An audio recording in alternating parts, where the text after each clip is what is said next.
आपल्यासोबत सत्तूभाऊ आहेत. भाऊ, मला वाटते सांगली जिल्ह्यातली सगळ्यात मोठी आणि नामांकित असणारी ही यात्रा आहे. काय वाटतंय सगळं इथला माहोल बघून? नाही, पहिल्या प्रथम माझे सहकारी अमोलदादा आणि त्यांच्या सुविद्य पत्नी ज्योतिताईंना त्यांच्या लग्नाच्या वाढदिवसाच्या निमित्तानं सदिच्छा शुभेच्छा देतो. आणि मला वाटते आपल्या सांगली जिल्ह्यामध्ये एवढ्या मोठ्या पद्धतीनं वृद्ध माणसांचं आणखीन माता भगिनींचं तीर्थयाटन कुणी करायचं धाडससुद्धा करणार नाही. कारण का ही शेवटी किती झाली तरी पण एक खर्चिक बाब आहे. आपल्या असणाऱ्या पदरमोड करायची, आणखी पदरमोड करून आपल्या असणाऱ्या जीवनातला एक अत्यंत महत्त्वपूर्ण आनंदाच्या दिवशी आपला आनंद सगळ्यांच्यात वाटायचा, ही जी एक अत्यंत चांगली भूमिका ह्या दाम्पत्यानं घेतलेली आहे. आणि ही आज काय फक्त उद्या कुठले तरी पडघम वाजणार आहेत म्हणून नाही, तर 8 वर्ष सलग ह्या असणाऱ्या नवरा बायकोनी केलेलं आहे. हे खऱ्या अर्थाने अत्यंत स्तुत्य अशा पद्धतीचा त्यांचा उपक्रम आहे. खरं भागवत धर्माचा आपला पाया जो आहे तो ज्ञानेश्वरांनी रचला. आणि आज मला दिसतं इथं अनेक वारकरी इथं आहेत.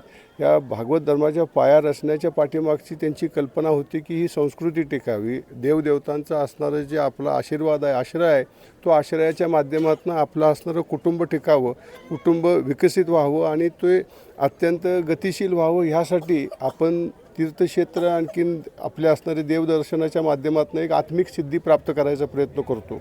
आणि ही आत्मिक सिद्धी मिळवण्यासाठी जी लोक प्रयत्न करतात त्यांना निश्चितपणे आपला असणाऱ्या सर्व सामान्य सहकाऱ्यांचा तर आशीर्वाद असतोच, पण देवदेवतांचा पण निश्चितपणे आशीर्वाद असतो, अशी माझी मला वाटतं.